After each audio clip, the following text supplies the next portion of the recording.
depends. I would say it really depends on your personality. So for me, I really like this kind of stuff, but you have to be, obviously it's totally different. I worked at a big company. I worked at a small company, a fast growing company. I mean, it's a totally different dynamic. Obviously, you know, it really depends on when you're working, on where you're working. But if the project is exciting and you're, you know, this sort of person that likes to work a lot of hours, if you're very ambitious, because usually when you work at a big company, what we see, and that's a lot of the people that we hire, people who work at big companies that are ambitious, that they're not growing fast, because when you're a big company, you're just one more person doing very small stuff. Here you have, here at Internxt, or basically at any other fast growing company, you're having a lot of incentives to grow, you're having a lot of impact. It also requires more work, right? And more implication, but it really depends on what you want to do with your life and where you're at.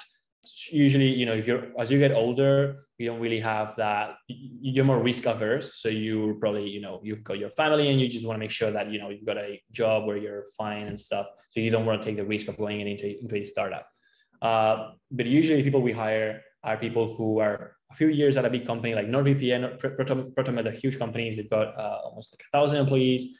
And, you know, we hire people who are there for a few years, and we see that after talking to them, you know, they want more out of their career, and they're relatively young, in their 30s or so. And we usually even pay them more money. I mean, if you're growing, you should sometimes, I mean, something we did was paying little money to our employees by hiring junior people, but sometimes it really does pay off to, you know, get more senior people, pay them more money, because they're building your company, and you know, it really pays off.